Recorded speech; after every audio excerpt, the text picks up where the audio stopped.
নমস্কার বন্ধুরা, welcome back to my channel Dayabati Diya Bangla. তোমরা সবাই কেমন আছো? আশা করছি সবাই ভালো আছো, আর আমিও খুব ভালো আছি। আজকে সকাল সকাল আমার রান্না খাওয়া সব কাজ সবই হয়ে গেছে, কারণ আজকে আমি তোমাদের জন্য অন্য একটি ভিডিও নিয়ে আসছি। আসলে যে দেখতেই পারছো পেছনে আমার ড্রেসিং টেবিল, এই ড্রেসিং টেবিলটা আজকে আমি কেমন করে সাজাবো আর ড্রেসিং টেবিলে কী কী রয়েছে না রয়েছে সব কিছু তোমাদের সাথে আজকে আমি শেয়ার করবো। তাহলে আমার এই ভিডিওটি একটুকু স্কিপ না করে পুরোটা দেখো, এবং আমার এই চ্যানেলটিকে অতি অবশ্যই সাবস্ক্রাইব করে দিও, যাতে প্রথম ভিডিওটি তোমাদের কাছে চলে যায়। তাহলে চলো বেশি কথা না বলে আজকের ভিডিওটা শুরু করা যাক। তাহলে দেখতেই পাচ্ছ, প্রথমে আমি ড্রেসিং টেবিলের মধ্যে যত জিনিস আছে ড্রেসিং টেবিলের মধ্যে কসমেটিক বা সাজানোর জিনিস সব কিছু আগে আমি ড্রেসিং টেবিল থেকে নিচে নামিয়ে নেব, কারণ ওগুলো নামানোর পর তারপর আবার ড্রেসিং টেবিলটাকে ভালো করে মুছতেও হবে। তাহলে আমি এক এক করে যতগুলো জিনিস আছে সবগুলোই তাহলে নিচে নামিয়ে নিই। সবগুলো জিনিস নিচে নামানো হয়ে গেছে, এখন আমি ড্রেসিং টেবিলটাকে ভালো করে মুছে নেব। কি বলো তো, ড্রেসিং টেবিল যদি রোজ রোজ না মোছা হয় না, অল্প অল্প করেও না হলেও ধুলা পড়ে যায়, একটা দাগ হয়ে যায়। তার জন্য আমি চেষ্টা করি সব সময় প্রত্যেকদিন অল্প অল্প করে পরিষ্কার করে রাখার। আজকে আমি একদম পরিষ্কার করছি, সব জিনিস নিচে নামিয়ে তারপর একটু একটু করে যতগুলো তাক রয়েছে, একটা দুটো তিনটে চারটে, সবগুলোই মুছে নেব।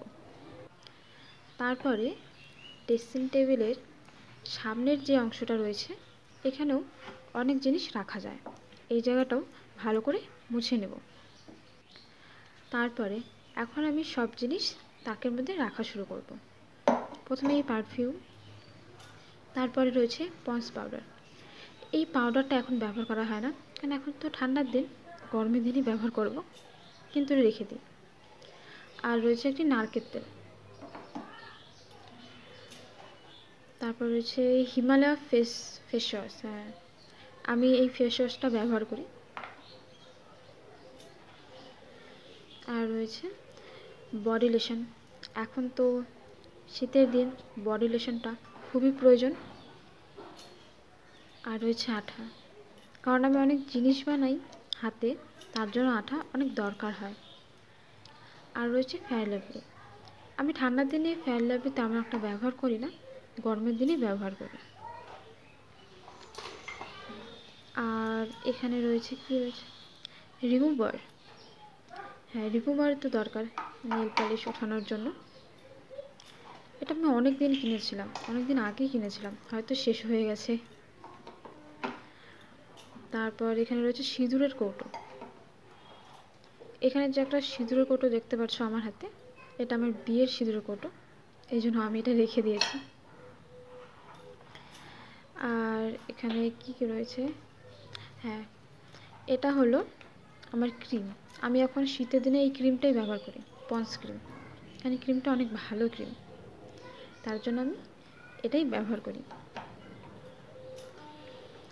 আর রয়েছে লিপ বাম। এরপরে আমি ওপরের তাকটা সাজানো শুরু করব। প্রথমে এখানে আমি রাখছি একটি ফুল, আর এটা হলো একটা কচ্ছপ। এইবার দুর্গাপুজোর টাইমে আমি এই কচ্ছপটি কিনেছিলাম, আর কিনেছিলাম একটি গীতা, ছোট্ট একটি গীতার বই। আর নিচের যে তাক রয়েছে, এখানে আমি যে জিনিসগুলো সাজাবো,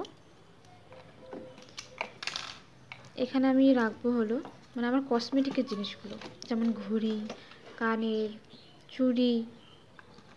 এখন আমি ঘড়িগুলো রাখছি, 3টা ঘড়ি রাখবো। তারপরে রাখবো হলো ক্লিপ। ক্লিপগুলো আমি সবসময় পাতার মধ্যে রাখার চেষ্টা করি। কেন বলো তো, পরে না যখন আমি চুল বাঁধবো, তারপর যে ক্লিপগুলো খুলে কোথায় রাখি নিজেও আর খুঁজে পাই না। তার জন্য আমি এই পাতার মধ্যে ক্লিপগুলো সবসময় লাগিয়ে রাখি, যাতে হারিয়ে না যায়। আমার ক্লিপ আর সিফটি পিনের সাথে সবসময় এরকমই হয়। আর একটা টিপের পাতা কিনেছি নতুন, কিন্তু পড়াই হয়নি এখনও, কারণ বাড়িতে থাকলে আমি সিঁদুর দিয়েই টিপ পরি, তার জন্য এমনি টিপ পরা হয় না। আর একটা মঙ্গলসূত্র কিনেছি। এই মঙ্গলসূত্রটা যখন কোথাও ঘুরতে যাব তখন পরবো। ছোট্ট একটা মালা বা মঙ্গলসূত্র হলে সবসময় ভালো হয়, কারণ সবসময় তো আর ভারী জিনিস পরা যায় না সব জায়গায়, তার জন্য। এটা আমি প্যাকেটেই রাখবো যাতে ভালো থাকে, ছিঁড়ে না যায়, তার জন্য। এটা তাহলে আমি রেখে দিই। আর এখানে রয়েছে আমার একটা ছোট্ট ক্লিপ। এটা অনেক আগের কিনা ক্লিপ। আর এটা আমি এইবার দুর্গাপুজোর আগের দুর্গাপুজোয় এই কানেরটা কিনেছিলাম। এই কানেরগুলো তো অনেক দিন ভালো থাকে, খারাপ হয় না, রঙও ওঠে না, কিছু হয় না। এরপর রয়েছে একটি মালা, যে দেখতেই পাচ্ছ মালাটা অনেক সুন্দর, মোটা। এই শাড়ির সাথে পরলে এই মালাগুলো অনেক ভালো লাগে। তাহলে চলো এরপর দেখা যাক আর কী করেছে। এই সেট টিফিন, যা আমার সবসময় হারিয়ে যায়, সাথে একটাও থাকে না, 2-3টে ছাড়া সব হারিয়ে যাবে।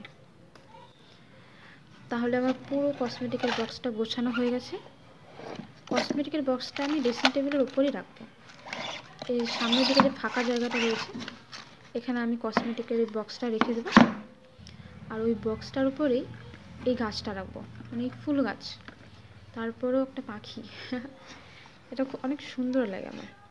দেখো বক্সটার উপরে আমি পাখিটা রেখে দেবো। আর এখানে দেখতে পাচ্ছ একটি ভেসলিনের যে কৌটো হয় না, বড় বড় কৌটো, ওই মানে একটা কৌটো আমার কাছে রয়েছে। তাহলে এই কৌটোটার মধ্যে যেই জিনিসগুলো আমার সবসময় দরকার শুধুমাত্র সেগুলো রাখবো, মানে যেগুলো হাতের সামনে থাকতেই হবে। তার মধ্যে প্রথমেই আমি রাখবো শ্যাম্পু, কারণ এটা অনেক দরকার। পরে দরকারের টাইমে আমি খুঁজেই পাবো না কোথায় রাখছি কোথায় রাখছি, তার থেকে ভালো এখানে সামনেই থাক। আর থাকবে হলো সুই সুতা, কারণ সেলাই করার জন্য সুই সুতা আমাদের অনেক দরকার। আর রাখবো হলো চার্জার বা গার্ডার, রাখবো গার্ডার, চুল বাঁধার জন্য গার্ডার লাগবে। আর রাখবো হলো চার্জার, কারণ ফোন চার্জ দেবো, চার্জারটা তো হাতের সামনেই থাকতে হবে সবসময়, তার জন্য রাখবো চার্জার। আর আমি আমার সিঁদুর কৌটোটা সবসময় একটা বাটির মধ্যেই রাখি, কেন বলো তো, যাতে সিঁদুরটা নিচে না পড়ে, নাহলে দাগ হয়ে যাবে।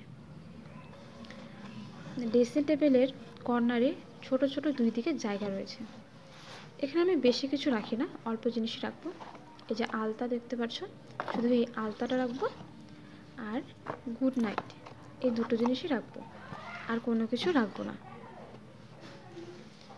আর উল্টো দিকে যেই জায়গাটা রয়েছে, এখানে আমার হাতে বানানো দু একটা জিনিস রাখবো, কারণ ওগুলো তো রাখার জন্য জায়গা লাগে, তাই না। এখানে আমি রাখবো একটা ঘর, এই ঘরটা আমি শলাকাঠি দিয়ে বানিয়েছিলাম। আর রাখবো একটি টেবিল, এই টেবিলটা শলাকাঠি দিয়ে বানানো। আর রাখবো এখানে কী বলে এটা, কাপ, এটা উলের কাপ। আর ড্রেসিং টেবিলের ভেতরে আমি কী রেখেছি, আসলে আমি ড্রেসিং টেবিলের ভেতরে জামা কাপড় রাখছি, মানে নতুন নতুন যে জামা কাপড় আছে, বেশি জায়গা নেই কিন্তু যতটা রাখা যায়, 2-3টা তো রাখা যাবে। এখানে সব আমার বরের জামা কাপড়গুলোই রয়েছে, ওর জামা কাপড়গুলো আমি ড্রেসিং টেবিলের ভেতরে রেখে দেবো। এটাও ওর জামা, এর পরেরটাও ওরই জামা। আর এখানে রয়েছে ওর একটি পাঞ্জাবি। আর এই লাল ব্যাগটার মধ্যে রয়েছে আমার একটা চাদর। এই চাদরটা আমার অনেক ভালো লাগে, কারণ এই চাদরগুলো না অনেক নরম হয়, মানে হাত দিয়ে ধরলে মানে ধরতেই থাকি, এত নরম এত নরম কি বলবো। এই জন্য এই চাদরগুলো আমার অনেক ভালো লাগে।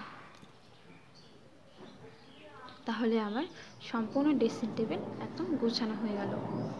তাহলে দেখতেই পারলে আমি কেমন করে ড্রেসিং টেবিলটা গুছিয়ে নিলাম, এবং কি কি জিনিস আমি ড্রেসিং টেবিলের মধ্যে রেখে দিয়েছি। আমার এই ভিডিওটি তোমাদের যদি ভালো লাগে, আমার এই চ্যানেলটিকে সাবস্ক্রাইব করে দিও, এবং লাইক কমেন্ট শেয়ার করে দিও।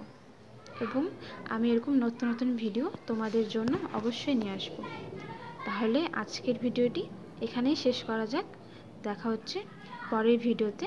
ততক্ষণের জন্য ভালো থেকো, সুস্থ থেকো, টাটা।